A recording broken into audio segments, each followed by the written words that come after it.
Bismillahirrahmanirrahim. Assalamualaikum warahmatullahi wabarakatuh. Salam sejahtera. Waalaikumsalam warahmatullahi wabarakatuh.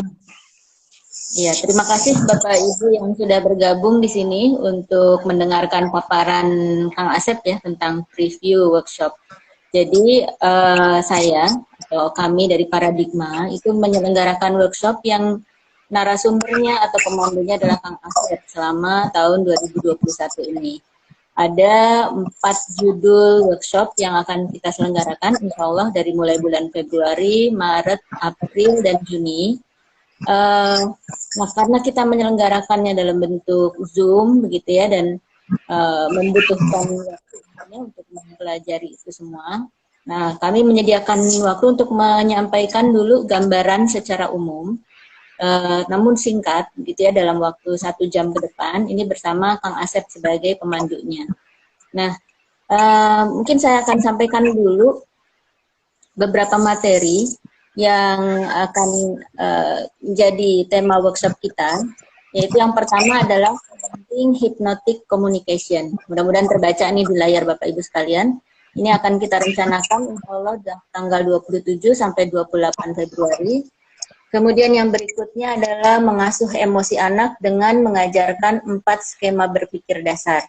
Ini tanggal 20 sampai 21 Maret 2021.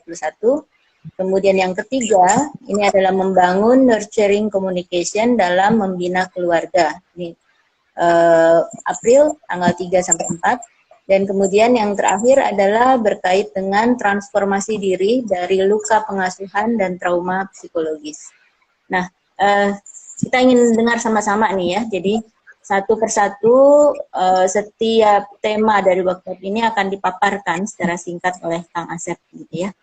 Nah, silahkan mungkin Kang Asep, saya persilahkan.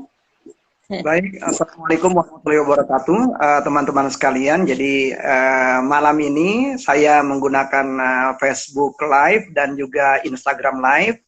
Di dalam Facebook Live cuma wajah saya doang, di Instagram ada 2 wajah, sebenarnya 3 wajah ya, bersama dengan Kang Budi. Jadi saya menyampaikan bahwa Kang Budi Darmawan dan Teh Yeti Widiati psikolog adalah pengelola atau pengasuh Paradigma Consulting. Dan sejak 2015 saya dengan Kang Budi dan Teh Yeti seringkali menyelenggarakan beberapa workshop yang seringkali memang tema-temanya lebih mengacu kepada tema-tema pengasuhan. Sebenarnya sih ini saya sendiri adalah cenderung di dalam tema-tema psikologi industri organisasi tadinya. Tetapi memang karena di kantor juga banyak tema-tema yang ada kaitan dengan keluarga dan tema-tema berkaitan dengan anak. Nah, seringkali mau nggak mau, ya tema-tema seperti itu pun saya pelajari. Dan kebetulan juga ya Ceyeti ini maulah menjadi penyelenggara dari workshop-workshop yang ada kaitannya dengan tema-tema pengasuhan ini. Jadi akan ada 4 tema, 4 tema ini akan diselenggarakan dalam 1 tahun, dalam 2 gelombang, dan akan menggunakan 2 fasilitas. Pertama adalah aplikasi Zoom, yang kedua adalah berkaitan dengan Telegram Group.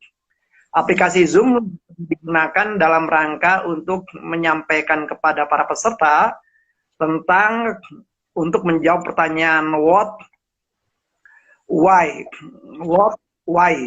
Tetapi pertanyaan-pertanyaan how akan dijawab dan diskusi-diskusi akan digunakan adalah grup Telegram. Jadi kegiatan-kegiatan nantinya pelaksanaannya adalah hari Sabtu Minggu.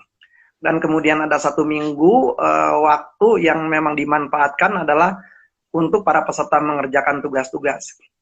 Dan di dalam setiap Sabtu itu adalah akan ada 4 sesi dari jam 8 sampai 9.45, kemudian 30.12, 13 sampai 14.30, 13.45, kemudian dari 15.45 sampai 17.30. Adanya jeda yang cukup banyak itu yang pertama memang memungkinkan kita relatif istirahat. Yang kedua juga memungkinkan para peserta untuk mengajukan pertanyaan-pertanyaan dan pertanyaan itu diajukan lewat Telegram Group. Nah, kenapa kita memilih Telegram Group, tidak WA Group? Alasannya banyak. Yang pertama, Telegram Group itu sendiri bisa tidak, yang paling utama, tidak membebani memori handphone para peserta. Yang kedua, bisa mengirim file dan menerima file adalah dalam bentuk giga. Yang ketiga, bisa ada fasilitas polling, bisa ada fasilitas quiz, dan juga berbeda dengan WA yang kita hanya bisa ngelihat percakapan setelah kita gabung. Kalau di dalam Telegram Group adalah bisa melihat percakapan dari pertama kali grup itu dibuat. Itu adalah sejumlah alasan-alasan kenapa kita menggunakan dua fasilitas ini. Ada 4 workshop yang akan diselenggarakan. Workshop yang pertama adalah berjudul Parenting Hypnotic Communication. Jadi kenapa materi ini dibuat? Hampir sebagian besar materi-materi kita, ya materi-materi yang dibuat dengan paradigma itu berangkat dari permintaan-permintaan para peserta kebanyakan.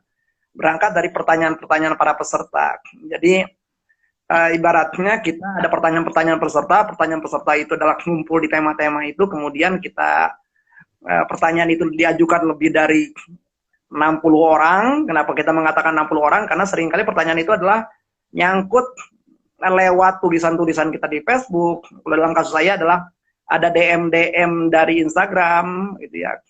Ataupun juga ada pertanyaan-pertanyaan. Nah, pertanyaan-pertanyaan itu mengacu kepada 4 tema workshop ini.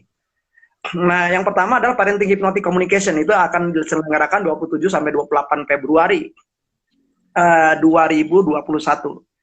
Hingga saat ini sudah ada pendaftar workshop lebih dari 50 orang. Jadi kita silakan para peserta yang tertarik masih, karena ini adalah fasilitasnya Zoom. Fasilitas Zoom CYT katanya bisa sampai 300 orang ya. Jadi silakan, jadi para peminat monggo daftar.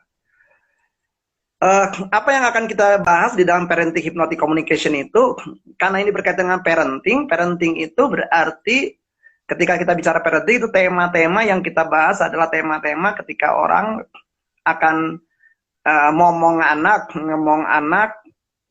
kemudian juga menjadi among bagi anak atau menjadi pamong bagi anaknya. Dan itu adalah usia sebenarnya adalah di bawah SD kalau kita bicara anak-anak, usia PAUD ya, pendidikan anak usia dini.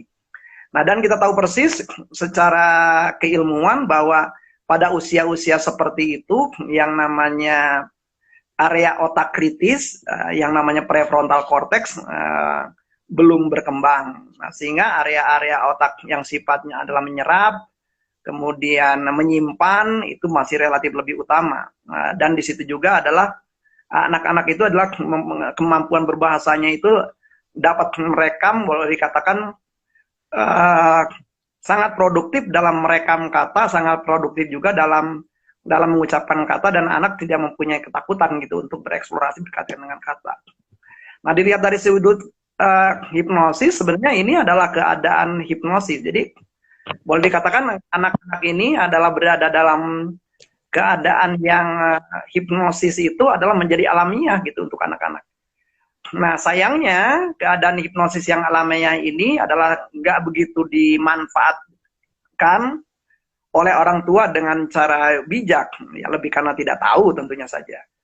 Nah, sehingga keadaan hipnotik anak-anak ini, anak mendapatkan kata, kalimat, ya, frase dari orang tuanya, dan kata-kata, frase, kalimat itu membekas bagi anak. Kenapa membekas? Jadi mau positif membekas, mau buruk membekas. Jadi boleh dikatakan adalah sehingga tanpa disadari orang tua itu sebenarnya melakukan kegiatan hipnotik pada anak, sementara mereka nggak nyadar gitu bahwa komunikasi mereka itu mengandung komunikasi hipnotik. Cuman tadi arahnya sayangnya adalah karena kita tidak nyadar, banyak arah-arahnya yang barangkali adalah tidak tepat, tidak cocok, ya tidak pas, atau memberikan efek-efek yang sifatnya jangka panjang. Nah, karena itu berangkat dari permintaan para penanya, diselenggarakanlah kegiatan Parenting Hypnotic Communication ini. otomatis apa yang akan kita pelajari di situ? Pertama tadi itu apa sih? Nah, sederhananya hipnosis itu adalah kemampuan kita memberikan sugesti sehingga sugesti kita itu adalah diterima tanpa dikritisi. Nah, jadi kalau misalnya kata-kata Anda ngomong kepada anak, terlepas kata-kata Anda apakah benar atau salah, dan kata-kata itu tidak dikritisi oleh anak, diyakini oleh anak sebagai sebuah kebenaran, dan anak kemudian terpengaruh oleh kata-kata Anda, maka pada saat itu sebenarnya kemampuan komunikasi Anda adalah kemampuan komunikasi hipnosis. Nah, karena itu juga kita akan mempelajari gitu. Karena peri anak ini adalah apa sih keadaan-keadaan hipnosis alam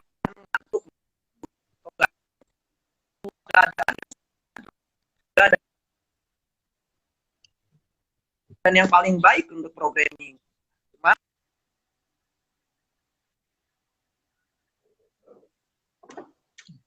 Suaranya hilang ya Kang Asep.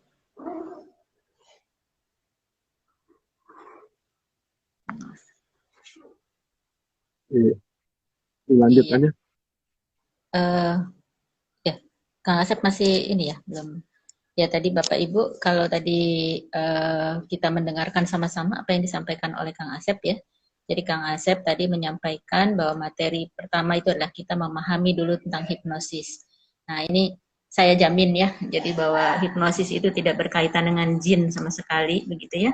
Ini murni adalah bicara tentang bagaimana kita memilih kata-kata yang membuat atau memberikan pengaruh kepada orang yang kita ajak bicara, begitu ya. Dan dalam konteks pengasuhan berarti ini adalah bagaimana orang tua memilih kata-kata yang bisa mempengaruhi anaknya, begitu. Nah, berikutnya juga adalah kita mempelajari tentang tanda-tanda hipnosis. Sebetulnya sih kalau dilihat dari karakteristik anak sendiri, begitu ya. Jadi anak itu memang sudah berada dalam kondisi terhipnosis. Bagaimana maksudnya? Nah, kondisi terhipnosis itu artinya dia belum memiliki kemampuan mengkritisi yang terlalu dalam, terutama untuk anak-anak balita, gitu ya. Nah, jadi sebetulnya anak-anak balita itu adalah mereka yang sebetulnya mudah dipengaruhi oleh kita. Bahkan bukan cuma dipengaruhi dengan kata-kata, dengan perilaku kita pun juga mereka bisa mudah terpengaruh. Nah, tinggal bagaimana orang tua memanfaatkan situasi tersebut, kondisi anak tersebut untuk bisa mempengaruhi. Contoh itu adalah yang ini yang alamiah nih ya. Ini adalah ketika anak akan tidur, ketika anak sedang tidur, dan ketika anak bangun tidur. Atau seringkali disebut dengan hipnagogik, hipnopompik, dan hipnosleep. Gitu ya. Oke, baik. Nih ada Kang Asep lagi. Nah, silahkan Kang Asep. Banyak orang tua pola kalimat hipnotiknya itu sudah baik. Nah, kali banyak juga tradisi-tradisi kita sebenarnya juga sudah menjelaskan tentang yang namanya pola-pola kalimat hipnotik itu. Bagaimana sastra, puisi, pantun, ya syair adalah salah satu contoh saja, misalnya saja dari pola-pola kalimat hipnotik itu. Bagaimana rima, bagaimana sajak, ya bagaimana kemudian juga misalnya saja lagu dari sebuah kata, lagu dari sebuah kalimat, bagaimana kemudian larik itu juga adalah memiliki daya-daya hipnotik sebenarnya. Nah juga bagaimana misalnya saja dongeng, bagaimana film, bagaimana kemudian juga kartun, itu juga mempunyai daya hipnotik. Bagaimana permainan memiliki daya hipnotik. Nah kalau misalnya kita sudah seperti itu berarti sebenarnya pada waktu kanak-kanak ini beragam fenomena-fenomena hipnosis yang terjadi, yang ada di dalam dunia kanak, tetapi tadi bisa jadi adalah tidak dimanfaatkan oleh orang tua, karena orang tua ya tidak menyadarinya, gitu ya.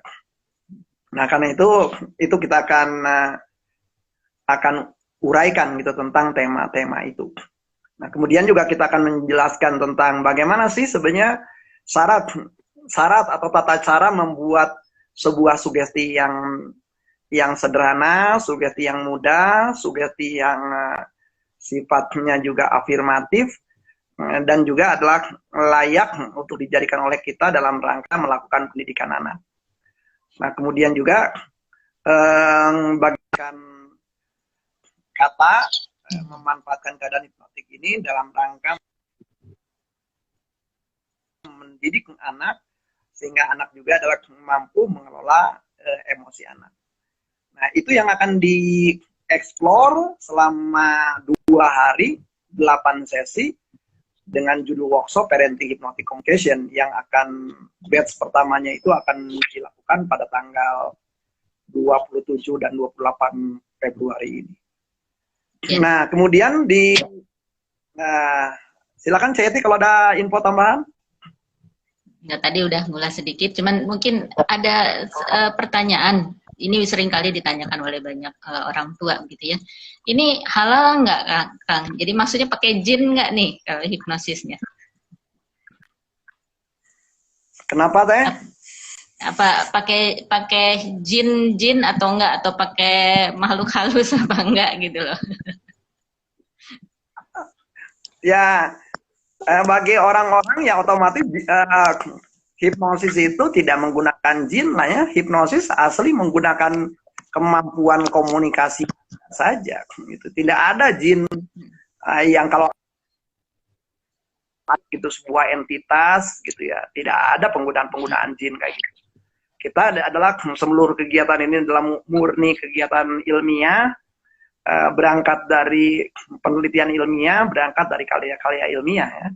Jadi hipnosis itu ya lebih sekedar bagaimana Anda melakukan komunikasi yang efektif gitu dengan mempertimbangkan keunikan Anda, keunikan anak Anda, dan juga mempertimbangkan juga tadi keseluruhan kesadaran dari anak Anda, yaitu kemampuan berpikir dia. Jadi hipnosis adalah benar-benar menggunakan komunikasi yang memanfaatkan seluruh totalitas dari kesadaran dari Anda sebagai komunikator kepada anak sebagai komunikan. Demikian. Iya. Iya. Mungkin ada penggunaan istilah yang juga ada afirmasi atau sugesti, begitu ya, itu juga sama. Kalau misalnya ada, silakan. Kenapa, Ceti? Enggak, maksudnya tadi saya menyampaikan kalau misalnya ada pertanyaan dari peserta itu kan bisa dituliskan di kolom komentar ya, tentunya ya. Pertanyaan peserta di kolom komentar saja itu langsung. Jadi biar bisa kita lihat ya. Silakan. Oke. Kemudian, nah yang kedua ya. Jadi yang workshop kedua itu di bulan Maret. Di bulan Maret. Ya, tanggalnya jadi 20 sampai 21 Maret. Nah, tanggal 20-21 Maret ya itu adalah temanya berkaitan dengan menjadi dalam pengertian mengasuh emosi anak dengan ajarkan 4 skema berpikir dasar. Nah, kenapa tema ini menjadi penting? Karena berangkat sih sebenarnya dari pengalaman-pengalaman keseharian saja. Nah, ini sebenarnya tema-tema yang seringkali memang dilakukan oleh Ceyeti Widiati ya, bersama Paradigma, di mana memang banyak orang tua, banyak para pengasuh itu bukan hanya orang tua, bisa jadi siapapun ya, bisa jadi nenek, kakek, paman, bibi, orang-orang yang memang mempunyai tugas mengasuh anak. Bisa jadi juga ayah gitu ya, kalau misalnya saja ibunya yang bekerja, kemudian ayah melakukan pekerjaan-pekerjaan di domestik. Tema-tema yang paling menarik adalah memang seringkali emosi ini kurang begitu mendapatkan perhatian, gitu ya. Kurang mendapatkan perhatian, sehingga cukup banyak tema-tema emosi itu justru muncul di remaja, dan munculnya lebih disebabkan bahwa mereka nggak tahu. Pertama adalah mereka mengalami emosi tertentu, mereka nggak tahu harus berespon seperti apa, harus bereaksi seperti apa.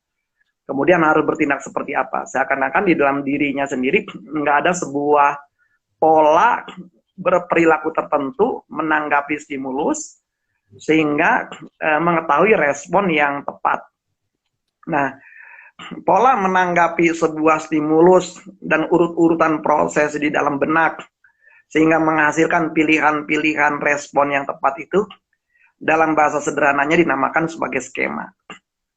Nah, kita ingin bahwa emosi itu apa sih? Ya, sederhananya emosi itu adalah tanggapan seseorang terhadap situasi. Nah, tanggapan itu ada 3 hal. Tanggapan itu bisa berbentuk, pertama adalah pikiran seseorang terhadap situasi. Yang kedua bisa fenomena ketubuhan berkaitan dengan situasi. Yang ketiga bisa adalah ekspresi seseorang terhadap situasi. Nah, contoh soal misalnya saja seseorang mengikuti sebuah tes swab, kemudian hasilnya tertulis di situ dibacakan bahwa dia positif, gitu ya, positif COVID. Nah, itu kan sangat tergantung gitu. Pada waktu dia membaca itu kemudian tubuhnya panas, kemudian tubuhnya bergetar, keluar keringat dingin, maka itu juga bagian dari emosi, yaitu bagian ketubuhan atau gairah ketubuhan. Kemudian terpikir di dalam benak dia, waduh kayaknya gue sebentar lagi mati, maka itu pun juga bagian dari emosi. Atau barangkali satu lagi, misalnya saja dia kemudian mengatakan, wah ini hasil tesnya nggak bener, ngaco nih dokter nih, ngaco nih apa namanya ahli labnya. Cara berbicara seperti itu pun juga bagian dari reaksi atas emosi. Nah, emosi-emosi ini sendiri penting dipelajari gitu ya, terutama orang banyak anak saat ini atau banyak remaja saat ini, mereka mengalami emosi tertentu, tetapi mereka sulit menyatakan nama emosinya apa, sehingga sulit untuk berkomunikasi entah dengan temannya, entah dengan orang tuanya, apa sebenarnya yang dia rasakan dan bantuan apa yang dia butuhkan gitu dari orang lain ketika dia mengalami emosi tertentu. Nah, karena itu di dalam workshop ini pun juga akan dibahas tentang 4 kategori emosi menurut Leslie Greenberger ya. Leslie Greenberger ini adalah seorang ahli yang memang dibalik atau tokoh dibalik emotion fokus terapi atau terapi fokus emosi. Di situ akan dibahas 4 kategori emosi, dari emosi yang sifatnya dasar sampai emosi instrumental. Nah, kenapa kita harus membedakan 4 itu? Alasannya sih simpel saja, supaya kita tahu persis gitu. Jangan-jangan kita selama ini, atau misalnya relasi kita dengan anak selama ini, anak kita tuh lebih banyak mengembangkan emosi instrumental. Emosi yang punya tujuan, emosi yang sifatnya manipulatif.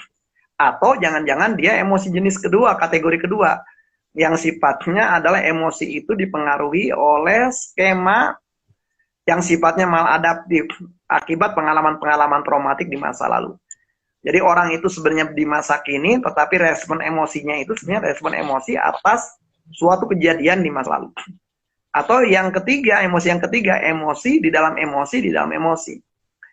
Nah, masalahnya kalau saya berangkat dari pengalaman-pengalaman saya sebagai psikolog 27 tahun, saya kebanyakan adalah memang dalam konteks pekerjaan, konteks dunia industri, saya menemukan justru banyak orang-orang yang mengalami keterjebakan di dalam emosi jenis 2, emosi jenis 3, emosi jenis 4. Nah, sehingga mereka seakan-akan adalah bukan menjadi tuan dari emosinya, tetapi mereka menjadi seakan-akan adalah hamba atau budak dari emosi. Nah, supaya orang-orang ini adalah, supaya para peserta itu paham, nah sehingga dikaji tentang itu. Nah, kemudian setelah itu disampaikan tentang peran orang tua sebagai coach untuk emosi anak. Namanya coach berarti ya orang tua akan menjadi pelatih. Orang tua akan menjadi pembimbing. Dalam bahasa Nusantara, kalau menggunakan Ki Hajar Dewantara, berarti ada peran ngemong, momong, among, pamong di situ. Nah, berarti ada peran itu. Nah, sehingga di dalam coaching emosi anak ini, sehingga nantinya anak tahu apa emosi yang dia rasakan, nama emosinya apa, kemudian reaksi apa yang normal dalam emosi itu, kemudian perilaku adaptif apa yang cocok gitu kalau misalnya mempunyai emosi seperti itu. Nah, umumnya reaksi-reaksi orang atau respon orang terhadap emosi itu umumnya adalah dipelajari. Dan dipelajari dari siapa? Ya dari para pengasuh. Sehingga seringkali orang menyadari bahwa reaksi atau respon itu adalah tidak tepat, maladaptif, tetapi karena itu sudah menjadi sebuah skema, seakan-akan menjadi sebuah perilaku otomatis. Nah, Otomatis berarti kita juga akan mempelajari bagaimana sebenarnya fungsi orang tua mengajarkan sebuah skema. Nah, karena itu juga nantinya adalah akan diajarkan 4 skema dasar dalam rangka coaching emosi itu.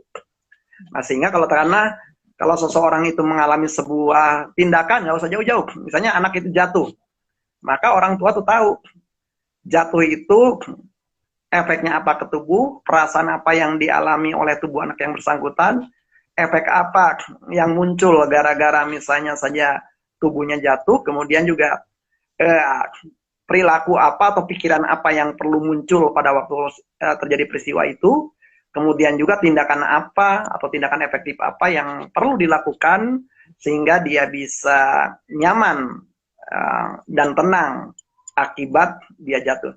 Nah, seluruh hal tadi namanya skema. Nah, skema itu sendiri memang tidak bisa dipelajari oleh anak langsung. Makanya penting bagi orang tua, saya pernah nulis di dalam sebuah meme yang adalah ngajarin skema berpikir itu ya dengan ngoceh. Artinya adalah kita ngomong gitu. Ngomong terus seluruh tadi tuh. Ngomong tentang what, ngomong tentang why, ngomong tentang how gitu ya. Jadi ngomong tentang how, di where, dan di when yang tepat. Nah, skema-skema dasar itulah yang sebenarnya perlu diajarkan kepada anak. Nah, ada 4 skema dasar yang nantinya adalah akan kita pelajari di dalam workshop yang berjudul tentang mengasuh emosi anak dengan ajarkan 4 skema berpikir dasar. Silakan Ceyeti kalau ada tambahan. Iya kan, idealnya kan kalau orang mau ngajari menulis, maka dia harus bisa menulis dulu ya, gitu. Nah, berarti kalau misalnya orang tua mau mengajarkan emosi kepada anak begitu, dia sendiri juga memahami tentang emosi itu sendiri. Ini yang seringkali menjadi keluhan para orang tua, bahwa kadang-kadang mereka sendiri pun masih perlu usaha untuk mengelola emosinya sendiri. Mudah-mudahan dengan cara seperti ini kita bisa jadi sama-sama belajar ya Kang ya, orang tuanya juga untuk mengajarkan lagi kepada anak. Betul, Tayati. Jadi memang ini juga adalah tema besar ya, karena juga bisa jadi pada waktu dulu kita juga sebagai kanak-kanak yang nggak sempat terlatih, dan pada waktu remaja juga ya kita cuma membawa saja pengalaman kanak-kanak, dan skema kita di dalam tema itu boleh katakan seakan-akan tidak punya skema-skema baru yang lebih luas, yang lebih efektif gitu. Nah, kemudian teman-teman di bulan April tanggal 3 sampai 4 itu ada workshop ketiga yang kita selenggarakan bersama Paradigma, yaitu dengan judul membangun nurturing communication dalam membina keluarga. Ini lebih memang tema ini lebih dipicu sebenarnya untuk menjawab ragam keluhan orang, ragam pilihan-pilihan orang, kemudian ragam juga DM ya, ragam juga dari mulai WA juga yang masuk memang di tema-tema keluarga. Nah, kenapa di sini difokuskan kepada nurturing komunikasi yang terjadi, mungkin bukan nurturing. Jadi karena itu kita akan urai tentang komunikasi itu apa. Nah, orang selama ini jadi memandang komunikasi itu ya ngomong. Komunikasi ngomong, ternyata banyak orang ngomong tetapi tidak sampai gitu maknanya. Banyak orang yang berbicara bahkan pada keras itu berbicara aja. Banyak orang saling kirim kata-kata, kirim teks gitu ya, pakai emoticon pula, tetapi tetap aja gitu maknanya tidak sampai. Nah, sehingga bagaimana kita melakukan komunikasi yang baik, yang menurut Dr. Uday Parikh itu cirinya 4 gitu ya. Pertama adalah hemat kata, yang kedua adalah selaras antara language dan para language, jadi antara kata-kata, frase, kalimat dengan nada, ekspresi, tempo, ya, dengan kemudian kebutuhan dalam diri kita gitu. Nah, kemudian juga yang ketiga cirinya adalah tidak menimbulkan salah paham, yang keempat adalah mengakrabkan hubungan. Nah, otomatis komunikasi seperti itu yang ingin dibangun di dalam keluarga. Otomatis kita nanti akan membahas ragam tingkatan dalam komunikasi, kemudian juga bahwa sebenarnya di dalam komunikasi itu ada 3 unsur yang perlu kita perhatikan dalam rangka terjadinya komunikasi yang sifatnya nurturing itu. Yang pertama adalah bagaimana, apakah kita mempertimbangkan diri kita atau justru kita mengabaikan diri kita. Yang kedua adalah apakah kita mempertimbangkan orang lain, kawan bicara kita, atau justru kita mengabaikan harkat, martabat dari kawan bicara kita. Yang ketiga, apakah kita itu sendiri adalah mempertimbangkan konteks atau justru kita malah mengabaikannya. Nah, dari ragam apakah kita mempertimbangkan atau mengabaikan 3 aspek tadi, maka seorang tokoh terapi keluarga namanya Virginia Satir menunjukkan ada 5 kategori atau 5 pola di dalam komunikasi antar orang. Ya. Jadi yang pertama bisa play setting. Play setting itu berarti adalah saya tidak mempedulikan diri saya, tetapi saya mempedulikan orang lain dan konteks. Yang kedua bisa blaming. Saya justru adalah peduli sama diri saya, harga diri saya, tetapi saya mengabaikan justru martabat, harkat, harga diri orang lain. Yang ketiga justru adalah bisa jadi adalah saya termasuk tipe computing, di mana saya mengabaikan gitu adalah konteks. Yang berikutnya adalah saya bisa mengabaikan ketiga-tiganya, namanya distracting. Yang keempat, ya itu yang keempatnya. Yang kelima adalah bagaimana saya justru adalah perlu peduli terhadap diri, perlu peduli terhadap orang lain, dan perlu peduli terhadap konteks. Itulah yang dinamakan nurturing communication. Nah, dalam rangka nurturing communication ini, maka penting sekali tadi adalah melakukan komunikasi yang kongruen. Kongruen itu berarti antara beragam aspek, dimulai dari tubuh kita, pikiran kita, perasaan kita, kebutuhan-kebutuhan kita, termasuk tadi nada dan kata kita. Kemudian juga bagaimana kita belajar menyimak, ya dari bukan hanya sekedar ada bunyi masuk ke dalam telinga gitu ya, tetapi juga bagaimana sebuah kata-kata itu dipahami bahwa kata-kata tertentu itu oleh orang tertentu itu sebenarnya adalah mempunyai makna tertentu, bahkan mempunyai kebutuhan-kebutuhan tertentu. Ya, jadi misalnya colekan seseorang bisa bermakna banyak. Nah, bagaimana saya tahu persis bahwa colekan itu sendiri mempunyai makna sampai ke apa yang dibutuhkan oleh orang yang bersangkutan, sampai juga tindakan-tindakan seperti apa yang perlu dilakukan oleh kita dalam rangka memenuhi kebutuhan itu. Nah, tentunya saja untuk memahami misalnya saja antara pasangan saja memang membutuhkan waktu, membutuhkan keterbukaan untuk memahami tentang lambang-lambang komunikasi tadi. Nah, berikutnya adalah tema nurturing communication itu tema yang berkaitan dengan harga diri. Nah, harga diri ini atau yang namanya self-worth ini yang seringkali justru orang tidak paham gitu apa yang sedang terjadi dengan self-worth-nya. Nah, self-worth inilah yang menjadi salah satu tema yang perlu justru dikomunikasikan. Nah, kemudian kita juga akan membahas tentang nurturing communication itu sendiri seperti apa, dan bagaimana supaya kita bisa membuat ragam program di dalam berkeluarga supaya ragam komunikasi kita dalam ragam konteks itu adalah sifatnya nurturing. Demikian untuk workshop yang ketiga. Silakan Ceti kalau ada tambahan. Iya kan, ini kan biasanya waktu kita mengadakan dulu ya di zaman normal nih ya, itu kan kita melatihkan secara langsung karena ini kan sebetulnya keterampilan-keterampilan yang perlu dipelajari. Nah, di media dengan kondisi sekarang dengan media Zoom yang kita gunakan, kira-kira bagaimana nanti kita bisa melakukan latihan-latihan itu ya, Kang? Ya, jadi saya sudah bereksperimen lah ya, atau bereksplorasi selama pandemi ini. Jadi ada tema-tema ini juga dieksplorasi selama tema pandemi ini ya. Sehingga kenapa kita membutuhkan Telegram Group ya, dalam rangka tadi supaya para peserta tetap bisa berlatih dan ada otomatis kita berarti bikin tutorialnya dalam rangka berlatih pula. Nah, ragam tutorial itu sendiri yang akan disampaikannya di dalam Telegram Group ya, sehingga para peserta tetap bisa melakukan latihan.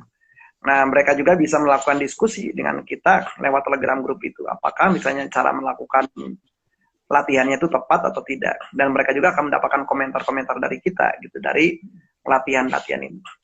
Latihan yang sifatnya adalah umum akan di petunjuknya di dalam Telegram group. Cuman tugas-tugas peserta yang karena itu sifatnya adalah sangat pribadi, maka dikirimkan kepada akun saya saja gitu, dan akun CYT gitu ya, sehingga kerahasiaan latihan teman-teman ya hanya jadi milik saya dan CYT saja sebagai penyelenggara. Kira-kira demikian. Jadi ini ya, jadi salah satu keberuntungannya juga ya Kang ya, jadi ada pendampingan gitu ya dari Kang Asep ya. Iya, otomatis pendampingan ada ya, pendampingan latihan lah paling tidak dalam hal ini, dan juga otomatis juga ini juga kan jadi riset kita juga gitu ya. Para riset ini juga bisa memperkaya saya dan CYT sebagai psikolog, dan otomatis juga memperkaya para peserta. Jadi tema-tema yang ditemukan dari riset para peserta ini tentunya saja akan disampaikan kembali kepada para peserta. Lewat mana? Ya lewat Telegram grup itu. Grup. Baik.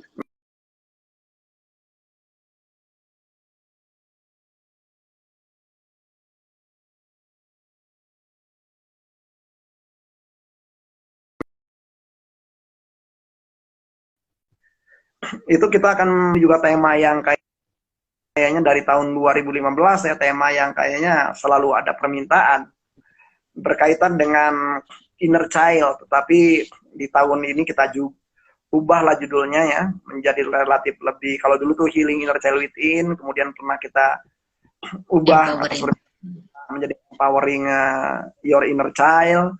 Nah, saat ini kita ubah judulnya menjadi transformasi diri dari luka pengasuhan dan trauma psikis. Nah, kenapa kita judulnya diubah seperti ini? Karena memang pertanyaan-pertanyaan paling banyak itu di dalam kelas-kelas yang kita selenggarakan itu ya seputar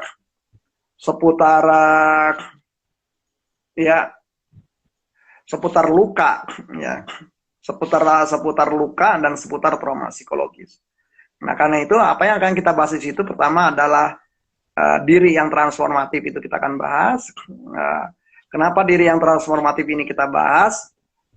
Lebih disebabkan sebenarnya banyak orang yang sebenarnya walaupun udah dewasa, tapi dirinya nggak berubah. Gitu. Seakan-akan kita terpaku kepada diri kita di usia tertentu. Jadi cara berpikir kita, cara berespon kita, cara bertindak kita, kadang-kadang seakan-akan tertambat di usia kematangan tertentu. Nah, karena itu supaya kita menyadari apakah kita ini adalah termasuk terbajak atau tidak, maka kita perlu mempelajari gitu semacam refleksi tentang perjalanan hidup kita, sehingga di situ ada materi perjalanan hidupku. Nah, di dalam perjalanan hidupku itu adalah kita akan secara acak apa yang tertangkap oleh benak kita, pengalaman-pengalaman hidup kita sejak kita ingat pada waktu kanang-kanang sampai kita sekarang. Otomatis perjalanan-perjalanan hidup itu sendiri ada yang tema-temanya positif atau tema-temanya yang kita pandang sekarang sebagai negatif. Nah, otomatis di dalam peristiwa itu sendiri akan melibatkan orang-orang lain, tidak hanya diri sendiri. Otomatis juga di situ juga akan melibatkan juga tema-tema, ragam tema. Otomatis juga melibatkan apa yang dipikirkan pada saat itu, apa yang dirasakan pada saat itu, emosi-emosi apa yang dominan. Kemudian juga sangat mungkin juga di situ ada apa yang sebenarnya need atau kebutuhan-kebutuhan kita pada saat itu tetapi tidak terungkapkan. Dan apa sebenarnya action tendensi atau rencana tindakan yang pengen dilakukan tetapi pada saat itu nggak sempat dilakukan oleh kita. Nah, itu akan dieksplor. Nah, sehingga bisa kita lihat gitu, trennya apa, emosi yang mana yang kita alami, trennya apa, unfinished business seperti apa yang dialami. Itu bisa kelihatan dengan membuat mapping tentang perjalanan hidup tadi. Setelah itu akan diungkapkan tentang konsep mini personality alias ego state. Nah, kita juga akan mengkaji ragam inner self seperti yang diungkapkan oleh analisis transaksional, ya, dari mulai apa yang dimaksud dengan parent, kemudian adult dan child. Nah, dan bagaimana dinamika antara parent, adult, child itu di dalam hidup kita ketika kita misalnya menemukan sebuah stimulus dalam sebuah konteks. Kemudian kita juga akan membahas tentang tema-tema psychological trauma. Nah, di dalam tema psychological trauma ini, otomatis kita akan membahas apa itu trauma primer, trauma sekunder, trauma kompleks.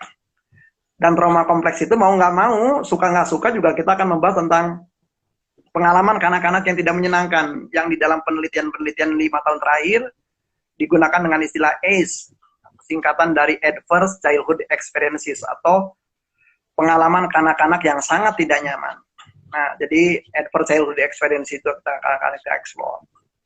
Nah, sehingga juga nanti bisa terlihat gitu bahwa ternyata di antara perjalanan hidupku tadi, ternyata banyak tema S-nya, ternyata banyak tema traumanya. Nah, kenapa ini perlu kita lihat? Supaya kita menyadari bahwa jangan-jangan perilaku-perilaku kita saat ini itu lebih banyak sebenarnya adalah sebuah energi tertahan dari kebutuhan-kebutuhan yang kita alami karena kita mengalami trauma-trauma di masa lalu. Nah, kalau kita udah tahu kayak gitu, ngapain? Ya, berarti kalau kita udah nyadar seperti itu, maka kita perlu melakukan kegiatan transformasi. Caranya seperti apa? Berarti diri kita yang dulu diasuhnya barangkali tidak tepat itu perlu diasuh ulang. Istilah kerennya reparenting. Maka cara-cara reparentingnya seperti apa?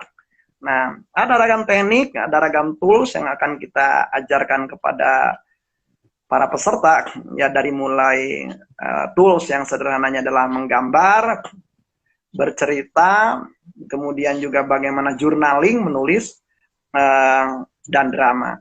Otomatis dramanya karena tidak bisa diperagakan, saya akan menjelaskan saja teknik seperti apa. Tetapi yang akan diperagakan oleh para peserta adalah dari mulai drawing, kemudian bercerita, kemudian bagaimana menulis jurnal. Ya, di dalam menulis jurnal itu ada ragam-ragam teknik. Nah, ini yang saya sampaikan. Nah, ya. Jadi ini akan disampaikan bulan Juni. Nah, saya juga sekaligus ini menanggapi pernyataan dari Retno Sri Handayani, tapi biasanya di Telegram workshop terdistraksi karena komen-komen peserta yang lain. Jadinya harus banyak scroll ke atas. Menurut saya menambah bingung, Kang Asep, ya. Saya rasa ada apapun media yang digunakan, ya mau tidak mau adalah ada hambatannya, dan para peserta sama saja. Zoom juga ada hambatannya. Zoom ada hambatannya. Saya tidak bisa menyapa satu persatu kalau pesertanya banyak. Tetapi di dalam Telegram masih memungkinkan, dan itu memang perlu kesabaran. Nah, sehingga kita juga bisa Telegram itu bisa dua. Ada yang namanya channel. Channel itu adalah untuk menyimpan materi saja, sehingga orang tidak perlu scroll-scroll. Tetapi dalam rangka diskusi, mau tidak mau orang menggunakan Telegram. Jadi kita bisa menggunakan Telegram channel, Telegram group untuk diskusi di antara kelompok itu. Channel adalah hanyalah untuk mengunduh materi, bisa demikian. Sehingga kesulitan Anda dalam rangka scroll itu bisa diantisipasi. Walaupun tetap saja ya orang tetap melakukan penyesuaian terhadap media apapun. Demikian, Teh Yati. Silakan kalau ada pertanyaan, kita cuma 10 menit lagi nih. Ya. Oh ya. Apa kita bisa ini menjelaskan tentang investasinya, Kang? Silakan, Teh Yati. Ya, jadi Bapak Ibu sekalian, ini kan workshop kita ini diselenggarakan dalam waktu Sabtu dan Minggu, ya. Jadi sekaligus langsung 2 hari, dari jam 8 sampai jam 17.30. Tadi Pak Asep sudah menjelaskan juga, jadi 8 sampai 17.30 itu tidak terus-menerus, tapi ada termin-termin. Jadi satu sesi itu adalah sekitar 1 jam 45 menit, kemudian kita jeda 30 menit, gitu ya. Nah, kemudian kita mulai lagi, kemudian kita jeda lagi sekitar 30 menit. Nanti mungkin agak panjang adalah waktu istirahat dan sholat makan siang. Saya sudah menghitung nih, totalnya kurang lebih selama dua hari ini adalah kita belajar selama 14 jam. Jadi Bapak Ibu memang perlu menyisihkan waktu untuk itu. Nah, terkait dengan biaya, nah jadi biayanya adalah 600.000 untuk 14 jam tersebut, untuk 2 hari, gitu ya. Nah, tapi kalau misalnya Bapak Ibu ingin mengikuti beberapa judul sekaligus, maka kita ada diskon, begitu ya. Jadi kalau misalnya hanya 1 judul saja 600.000, tapi kalau Bapak Ibu ingin ikut 2 judul, maka jumlahnya adalah 1.150.000, atau dihitung kalau satunya adalah 575.000. Kemudian kalau 3 judul 1.650.000, dan kalau 4 judul itu adalah 2 juta biayanya. Nah, Bapak Ibu boleh membayar sekaligus pastinya. Nanti ada link yang akan kita sampaikan. Sebetulnya sudah dari kemarin saya sampaikan linknya pendaftarannya. Bisa membayar sekaligus, tapi kalau mau membayar satu persatu pun juga boleh. Yang bayar pertama berarti adalah 600.000. Mungkin itu ya Baik. yang saya sampaikan. Ya, silakan. Nah, Asep, ada yang ditambahkan lagi?